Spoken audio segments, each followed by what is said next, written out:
Et ouais, vous l'aurez sans doute remarqué depuis plusieurs années maintenant, le mot innovation a le vent en poupe, bien aidé par le développement des nouvelles technologies. Et la période actuelle, boostée par l'essor de l'intelligence artificielle, ne dira pas le contraire. Preuve en est ce sommet international qui va se tenir à Paris le mois prochain sur l'intelligence artificielle, justement, avec autour de la table des chercheurs, chefs d'État, des ONG ou des chefs d'entreprise. Au-delà des questions éthiques, sociales et environnementales, nous voyons bien combien les craintes de passer à côté sont grandes. François Bayrou l'a d'ailleurs évoqué dans son discours de politique générale. Ne nous laissons pas devenir, je le cite, des nains de la nouvelle économie qui sera précisément fondée sur le numérique. Et si on en parle ce matin, c'est parce qu'évidemment la Guyane n'y échappera pas, car les innovations touchent quasiment tous les domaines: santé, travail, transport, médias, sécurité. Raison pour laquelle la CTG organise aujourd'hui une conférence Guyane Smart, regard croisé sur le numérique et l'innovation en Guyane. Ce sera dès 16h à la MCMG. Pour en parler, deux invités ce matin. Marie-Lucienne Ratier, bonjour. Bonjour. Vous êtes conseillère territoriale en charge du numérique, de la transformation digitale et de l'innovation, et vous êtes aux côtés de Pierre Fourel. Bonjour également. Bonjour. Co-fondateur de l'agence Orphose Studio et administrateur de French Tech Guyane. Merci à tous les deux d'avoir accepté notre invitation pour parler donc de cet événement qui sera organisé tout à l'heure. J'aimerais déjà qu'on pose un petit peu le cadre de cette conférence, Marie-Lucienne Ratier. Le problème, j'ai l'impression, de l'innovation, le digital, le numérique, les nouvelles technologies, c'est que ça sonne un petit peu parfois fourre-tout, et il y a tout qui peut parfois un petit peu se mélanger. Innovation, pour vous, très concrètement, ça veut dire quoi ? Alors pour moi, l'innovation, c'est de créer des solutions nouvelles pour répondre aux besoins de la population et aussi à stimuler le développement du territoire. Et pour vous, Pierre Fourel, votre définition de l'innovation, c'est quoi ? Et là, je me mets à la place d'une personne qui n'aurait peut-être pas l'habitude de s'intéresser à tout ce qui est déjà en train d'être mis en place. Je suis assez d'accord avec la définition qui vient d'être donnée. Effectivement, l'innovation, c'est pouvoir apporter de la nouveauté dans une réponse à un besoin, un problème, apporter de nouvelles solutions, y répondre d'une façon un peu différente. On a deux types d'innovation. L'innovation au sens nouveau du terme, et puis l'innovation au sens disruptif du terme, c'est-à-dire qu'on prend quelque chose, on le casse dans tous les sens, et puis on y apporte vraiment une nouveauté qui fonctionne différemment et qui apporte une approche également un peu différente. J'aime bien être concret quand on parle de ce genre de sujet-là. Est-ce qu'il y a là, comme ça, instinctivement, des projets concrets qui se font, qui vont être faits en Guyane et qui sont considérés justement comme innovants, Marie-Lucienne Ratier ? Exactement, nous avons deux. Déjà, c'est pour le câble sous-marin qu'on a parlé, c'est nouveau. Et il faut savoir qu'aujourd'hui, la Guyane a son câble sous-marin. C'est le premier département qui n'est pas passé par la DSP, mais qui rachète son câble sous-marin. Et puis la deuxième nouveauté, c'est l'intelligence. Je me permets juste de vous couper, un câble sous-marin pour connecter, c'est bien ça, la Guyane avec le Brésil et l'Europe ? Exactement, Brésil et l'Europe. Pour résilience, il y a aussi la souveraineté, parce qu'il faut savoir aujourd'hui qu'on a un câble qui relie l'Europe, mais en passant par les États-Unis. Et c'est la première fois que nous aurons un câble sous-marin qui fait l'Europe à l'Europe, sans passer par les États-Unis, puisque on parle assez souvent de la souveraineté. Oui. Voilà. Et la deuxième nouveauté que nous avons, c'est l'intelligence artificielle. Il faut savoir que la Guyane a lancé son projet de l'intelligence artificielle, dont nous aurons l'occasion d'échanger cet après-midi à 16h pour le lancement justement des Guyane Smart. Des projets concrets, innovants, Pierre Fourel, et qui touchent d'une manière ou d'une autre à la Guyane. Est-ce qu'il y a des choses qui vous viennent en tête ? Je souhaite rebondir effectivement sur cette question d'intelligence artificielle. Oui. Je crois que c'est un sujet qui est particulièrement actuel et qui peut apporter effectivement une vision innovante à la réponse des besoins du territoire, aux spécificités du territoire, notamment par l'individualisation des solutions. C'est ce que aussi nous permet l'intelligence artificielle. Comment est-ce que l'on s'adapte parfaitement aux citoyens, à l'usager, à celui qui finalement reçoit et utilise les différentes solutions qui sont proposées. Donc oui, l'intelligence artificielle est une innovation, surtout quand on l'utilise au service finalement du territoire et de ses spécificités. C'est quoi Guyane Smart, Marie-Lucienne Ratier ? Alors, c'est quoi Guyane Smart ? C'est une très très bonne question. En fait, Guyane Smart, on aura l'occasion d'en parler tout à l'heure, parce que j'aurais aimé quand même que ça reste un peu, on va dire... que vous ne dévoiliez pas tout ce matin. Que je ne dévoile pas tout ce matin, tout à fait, que ça sera une surprise. Et c'est surtout Guyane Smart, en fait, s'inscrit pleinement dans la feuille de route que nous avons constituée ensemble dès le début de notre mandat avec le président Gabriel Serville. En tant qu'élu en charge du numérique, innovation et digital, et justement aujourd'hui, j'ai également la chance d'être présidente de l'ASPLONG. Il y a aussi des GDI, c'est-à-dire qu'on parle à la fois de l'innovation et des numériques infrastructures, parce que l'un ne va pas sans l'autre. Et Guyane Smart est né sur ces deux projets que nous allons dévoiler tout à l'heure. Mais il y aura qui, il y aura quoi, pour parler de quel sujet finalement, et pour créer quel genre de dynamique finalement. On va parler quand même pas mal des choses cet après-midi. Déjà, on aura 2 tables rondes. Oui. On va parler de l'intelligence artificielle avec participation à la fois de la préfecture et d'un avocat, juriste. Et aussi, on va parler de tout ce qui est l'énergie, avec la participation de EDF et de la collectivité territoriale des Guyanes. Et puis surtout, en fait, ce sera le moment de présenter chaque projet qui a été déjà réalisé depuis ces 3 ans et qui seront présentés en fait avec les personnes qui m'accompagnent au sein de la collectivité territoriale des Guyanes et l'ASPLONG et GDI. On reviendra évidemment sur le volet énergétique qui est un sujet essentiel dès qu'on parle un petit peu d'innovation et de numérique. Pierre Fourel, vous, votre contribution à l'événement, c'est quoi exactement ? Alors on a accompagné effectivement la CTG sur la construction de cet événement, sur la construction de cette marque qui est Guyane Smart, parce que l'idée était effectivement d'apporter plus de clarté, de pouvoir vulgariser justement ce sujet de numérique et d'innovation, puisque comme vous l'avez mentionné en début d'émission, souvent l'innovation est attachée à énormément de choses, c'est un peu fourre-tout. Donc voilà, l'idée c'est de dire, ok, au travers de cette marque-là, on parle innovation, on parle numérique, qu'est-ce que ça veut dire au sens du territoire, qu'est-ce que ça veut dire au sens de la politique publique qui est portée par la collectivité territoriale, et comment finalement on va transmettre de la meilleure façon de l'information sur à la fois ce qui se fait, sur à la fois ce qui va se faire, mais également comment est-ce qu'on va pouvoir co-construire, comment est-ce qu'on va pouvoir partager entre différents écosystèmes, et notamment l'écosystème du numérique et de l'innovation qui vont dans le même sens, autour des problématiques et des spécificités, encore une fois de plus, de ce territoire. Oui, vous me disiez juste avant d'entrer en studio que vous aviez pensé aussi Guyane Smart comme une sorte de plateforme d'échange, on va dire. Jusqu'à présent, jusqu'à aujourd'hui, la Guyane manquait d'un endroit, d'une structure pour que toutes les personnes qui s'intéressent de près ou de loin à tous ces sujets-là puissent se réunir finalement et se retrouver. Oui, Allez-y, finalement, c'est un peu l'idée, c'est de dire, ok, au travers de cette marque, on peut tous se réunir autour de ces thématiques que sont l'innovation et le numérique. On peut échanger, on peut partager de l'information, on peut partager aussi les bonnes pratiques, on peut expliquer comment fonctionnent les différents mécanismes, les différentes solutions proposées par la collectivité territoriale, parce que souvent, que ce soit pour les entrepreneurs par exemple, qui ont envie d'entreprendre, qui ont des solutions innovantes à proposer, n'ont pas forcément les bons canaux d'information, ne savent pas forcément vers qui se diriger, ne savent pas forcément qu'est-ce qui est mis en œuvre et mis en place pour répondre à leurs besoins, ou en tous les cas pour les accompagner dans leurs innovations, mais aussi pour les utilisateurs qui puissent mieux comprendre comment est-ce que ça fonctionne, comment est-ce que Internet finalement arrive chez eux et qu'est-ce qui est mis en œuvre par la collectivité territoriale pour venir en réponse aux défis de ce territoire qui est immense, de ces territoires qu'on a envie de connecter, de ces habitants qui ont envie de se connecter entre eux, et également de comment est-ce qu'on se connecte avec les autres, avec nos voisins, et le câble sous-marin en est un exemple, à la fois de souveraineté, mais aussi de coopération interrégionale. Allez-y, Marie-Lucienne Ratier. Justement, on parle de la coopération, et cet après-midi, on va en parler également, puisqu'il faut savoir que, comme j'ai annoncé l'année dernière, que la Guyane, depuis le 2 janvier, a pris la présidence de l'Association caribéenne de la cybersécurité, et justement Guyane Smart répond exactement en fait à toutes ces attentes, qui va permettre également en fait à nos voisins de pouvoir participer à cette réunion, à ces échanges. Il y a aussi des tournées d'échanger autour de l'intelligence artificielle, la cybersécurité, les numériques et l'innovation. Mais cet événement, Marie-Lucienne Ratier, comment est-ce que vous l'avez imaginé ? Est-ce que c'est juste une conférence un petit peu exceptionnelle là, qui sera donnée aujourd'hui, ou bien vous la voyez aussi comme le point de départ, on va dire, de quelque chose de plus ambitieux ? C'est justement ça, vous avez bien posé la question. C'est les points de départ, justement. C'est les lancements d'aujourd'hui des Guyane Smart qui va permettre à la fois de nous réunir une fois par an, comme ce qu'on fait chez nos voisins. Il y aura des Guyane Smart chaque année. Il y aura des Guyane Smart à chaque année. D'accord. Voilà.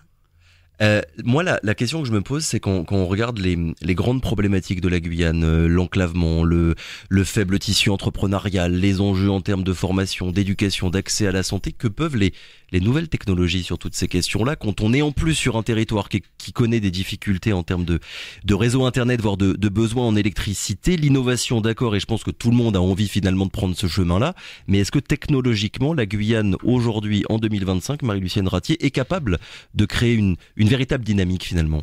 Effectivement, de toute façon, lors des échanges cet après-midi de la présentation, où il y aura également la présentation des Guyanes connectées, combler les écarts. Nous sommes le premier département à avoir mis ça en place. Justement, c'est grâce au numérique, puisqu'il faut savoir qu'aujourd'hui, j'avais fait une annonce il y a 2 ans pour la connexion des très haut débit dans les communes de l'intérieur. Et je vous annonce aujourd'hui que ça y est, c'est en place. Donc tout le monde dans les communes de l'intérieur peuvent se connecter en très haut débit par satellite. D'accord. Et voilà. Et les Guyanes connectées combler les écarts aujourd'hui permettent à ces enfants et ces élèves de pouvoir rester chez eux et de bénéficier véritablement de l'enseignement, je veux dire, des qualités. Voilà.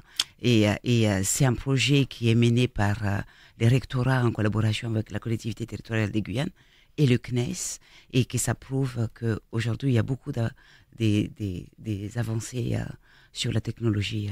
Oui, là pour le coup, illustration très concrète de ce que la technologie est capable de faire pour les communes de l'intérieur. Là-dessus, Pierre Fourel, est-ce que c'est difficile de vraiment développer une dynamique guyanaise quand, voilà, très concrètement, on a encore des problèmes de zones blanches, on sait que la couverture Internet, elle est souvent capricieuse, il y a pas, comment dire ça, les limites matérielles ne sont pas trop grandes finalement pour qu'on arrive à développer quelque chose d'intéressant? J'ai envie de dire que ça s'améliore, ça s'améliore rapidement. Effectivement, la technologie est un support essentiel à la compétitivité des entreprises, est un support essentiel à l'innovation, et je crois qu'on a pris la bonne direction aujourd'hui. Alors évidemment, il reste encore des défis, et c'est tout à fait normal pour un territoire aussi spécifique, un territoire aussi riche et aussi divers. Maintenant, pour les entreprises aujourd'hui en Guyane, il y a du potentiel. Il y a du potentiel parce que la filière est en train de se structurer, parce que les infrastructures se développent. On reparle, et je pense que c'est important quand même de le mentionner, ce câble sous-marin qui va nous apporter de la souveraineté, mais aussi de la fiabilité sur l'information. Pas que, parce qu'il y aura également en fait la couverture des RN1 et RN2 que j'ai annoncé en avril l'année dernière. Ça y est, les projets ont été lancés par le gouvernement. C'est EDF qui a remporté l'appel à projet, et la présidente de l'ARCEP arrive en Guyane le mois prochain, justement pour faire un état des lieux, et on doit démarrer les travaux pour la couverture des réseaux RN1 et RN2 à partir, je vais dire, que mois d'avril. Donc vous voyez, depuis 3 ans, on travaille véritablement sur la couverture des réseaux numériques du territoire, sur les infrastructures. On n'a vraiment pas à rougir, j'ai envie de dire, parce que l'objectif est de dire qu'en 2026, je peux partir de Saint-Laurent-du-Maroni et que je vais jusqu'à Saint-Georges, je n'aurai pas des coupures On pourra avoir Internet, sur tout le littoral finalement. Exactement, tout à fait. Les infrastructures se développent du coup, Pierre Fourel, c'est ce que vous étiez en train de dire. Et c'en est un exemple très concret, les infrastructures se développent et donc forcément permettront à l'écosystème, au tissu entrepreneurial, au tissu économique de se développer également. On a une forte croissance d'ailleurs sur ces entreprises qui sont entreprises innovantes, entreprises technologiques, et on le voit aujourd'hui au travers des différentes entreprises soutenues par Guyane Développement Innovation qui rayonnent aujourd'hui à Paris, et l'idée est d'utiliser effectivement la Guyane comme une rampe de lancement pour le coup bien équipée en infrastructures qui nous permettent après de scaler peut-être à l'international, à l'interrégional, d'apporter notre savoir-faire, parce que ici en fait, et c'est aussi pour répondre à votre question, la technologie permet de rationaliser les moyens. Quand on parle d'intelligence artificielle par exemple,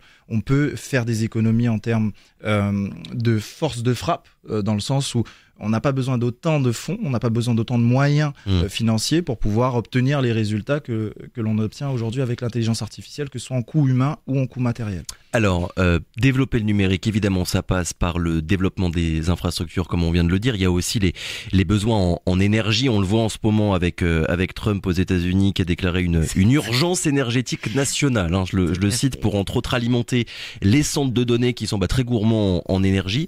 Est-ce que la CTG, Marie-Lucienne Ratier, a commencé à mettre ces questions-là sur la table? Difficile de se projeter à moyen et long terme finalement si à la base, la Guyane ne produit pas suffisamment d'énergie. Exactement. Et justement, on est en train de travailler sur les sujets, notamment sur la validation de la PPE, que je vais laisser peut-être Pierre développer un peu plus sur ce projet et que j'invite également. De toute façon, c'est l'objectif de cette réunion et des échanges de cet après-midi, parce qu'il y a la personne qui accompagne la collectivité territoriale en termes d'énergie qui sera présent, où tout le monde aura l'occasion de poser ces questions. Pierre Forel, impossible de développer le numérique si on n'a pas à la base suffisamment d'énergie. Exactement, et il y a deux questions qui se posent, c'est effectivement avoir suffisamment d'énergie, mais aussi avoir une énergie propre.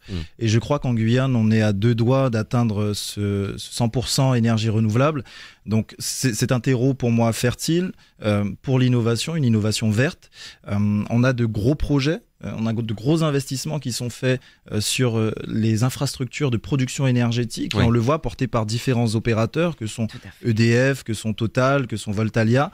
On a également des projets innovants en termes de technologie avec la centrale à hydrogène à Saint-Laurent-du-Maroni, qui sont en fait des outils qui nous permettront demain d'accompagner cette transition, cette transformation digitale du territoire et donc finalement de répondre aux besoins de consommation du numérique et de l'innovation. Est-ce qu'on a une idée d'ailleurs de la croissance là dans les années qui viennent, dans les besoins, dans la demande finalement de la population guyanaise, mais aussi des entreprises sur la question de l'énergie, Marie-Lucienne Ratier? Justement, quand on parle de la data center, des projets des data centers, aujourd'hui c'est un projet des 10 000 m² des data centers qui a besoin énormément d'énergie, énormément. Et pour vous dire, entre 10 à 20 mégawatts par jour, notamment à la fois pour tout ce qui est refroidissement et autres. Donc il y a vraiment des demandes et il y a aussi, c'est pour la construction d'un futur village numérique, puisqu'on veut mettre vraiment le numérique au cœur de notre développement du territoire et ça aussi a besoin de beaucoup d'énergie. Donc data center, je le précise quand même, un centre pour stocker, on va dire, les données numériques. Aujourd'hui, c'est impossible de passer un appel téléphonique, d'accéder à un service bancaire, utiliser son enceinte intelligente ou même les réseaux sociaux, n'importe quel comportement numérique doit passer fatalement par un data center. À quand un data center en Guyane, Marie-Lucienne Ratier? Alors là-dessus, justement, j'ai 2 porteurs de projets en ce moment qui sont en train de construire leur business plan, j'ai envie de dire. Et la collectivité territoriale est à leur disposition. J'ai juste envie de vous dire que vous savez que lorsqu'on est arrivé à la collectivité territoriale de Guyane le 2 juillet 2021, le premier projet qui a été signé par Gabriel Serville, c'est la construction d'un data center. En tout cas, je vais essayer de faire en sorte que ce projet voit le jour avant la fin de mon mandat. Voilà. La Guyane a besoin d'avoir son propre data center, Pierre Forel, c'est obligatoire? Absolument, on a parlé de souveraineté. Aujourd'hui, et vous l'avez mentionné, aucun usage numérique n'est possible s'il n'y a pas de stockage. Et j'aime prendre cet exemple, celui du site internet, du site e-commerce, d'un producteur par exemple de produits cosmétiques ici en Guyane. Il a besoin d'héberger son site internet. Et l'héberger en Guyane, c'est plus de rapidité, c'est plus de contrôle sur sa donnée, puisqu'on a des règlements qui sont assez restrictifs justement sur l'utilisation des données. Quand aujourd'hui, on est obligé de stocker sa donnée à l'extérieur de la Guyane, finalement, on perd la possession de ce qui nous appartient structurellement. Et donc oui, c'est indispensable, c'est nécessaire à la croissance, au développement et à la compétitivité du territoire. J'en parlais en introduction de ce sommet qui va se tenir à Paris le mois prochain sur les questions liées à l'intelligence artificielle. Ce qui est intéressant de relever, c'est qu'il y a à la fois des acteurs publics et privé. Et au final, vous en êtes un petit peu la preuve tous les deux ce matin, vous êtes du public et du privé. Est-ce que les frontières entre les deux, elles sont en train d'être repensées, Marie-Lucienne Ratier? Moi, je vous réponds oui. Voilà. Public et privé, de toute façon, on ne peut pas ne pas travailler ensemble. La preuve en est. Pierre Forel là-dessus. C'est une approche innovante. J'ai envie de dire. Exactement. Bien joué. Et je pense que au travers, et d'ailleurs c'est un peu la dynamique, au travers de tout ce que l'on conçoit, de nos manières de fonctionner, de nos manières de travailler sur ces questions d'innovation, je pense que nous devons être innovants. Et le privé a autant à apporter au public que le public a apporté au privé. Je me souviens l'an dernier, la CTG avait annoncé vouloir justement sensibiliser la population sur l'intelligence artificielle. Sur ce point-là, Marie-Lucienne Ratier, vous en êtes où? Qu'est-ce que vous avez envie de faire? Est-ce qu'il y a d'ores et déjà des choses de prévues pour déjà faire de la pédagogie sur l'intelligence artificielle? On voit bien aujourd'hui que pas un jour ne passe sans qu'on parle d'une manière ou d'une autre de l'intelligence artificielle. Il y a un besoin essentiel de faire de la pédagogie là-dessus. Exactement. Donc j'ai envie, comme on dit, j'ai le plaisir de vous annoncer que nous avons déjà lancé. Et d'ailleurs, c'est Pierre qui nous accompagne là-dessus et qui est mieux à vous expliquer ce que nous sommes en train de faire aujourd'hui depuis le mois d'octobre. C'est ça, hein, on a lancé les projets.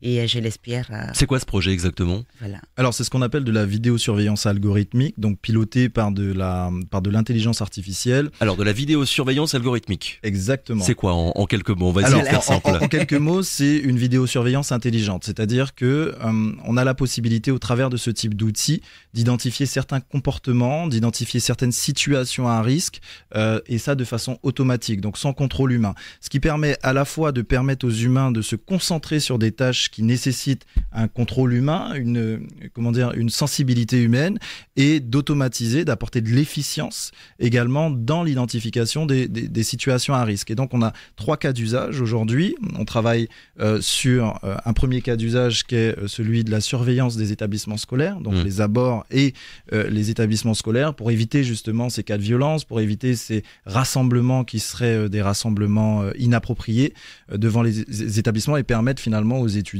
permettre aux élèves de pouvoir étudier dans les meilleures conditions. Et donc l'intelligence artificielle, qu'est-ce qu'elle vient apporter à la vidéosurveillance classique ? Elle nous permet effectivement de gérer les crises en temps réel, c'est-à-dire que automatiquement, dès qu'un cas identifié comme anormal sera constaté par l'intelligence artificielle, elle avertira un opérateur humain qui lui prendra la décision d'agir ou de ne pas agir. Et donc ça permet effectivement énormément d'efficience, ça permet un meilleur contrôle, ça permet aussi la captation de statistiques. Comment est-ce que ces rassemblements se construisent ? Parce qu'on va pouvoir observer les dynamiques, on va pouvoir dire ok, dans ces situations-là a priori, c'est ce qui nous amène à ces résultats-là. Et c'est extrêmement important finalement de comprendre ces dynamiques, et l'intelligence artificielle nous vient en aide sur ces questions spécifiques. Et très concrètement, ça prendra quelle forme du coup ? Il y aura un système de traitement des caméras qui sont déjà existantes ? Exactement, ouais. Donc c'est un système logiciel finalement qui s'attache à une infrastructure physique de caméras déjà existantes ou développées spécifiquement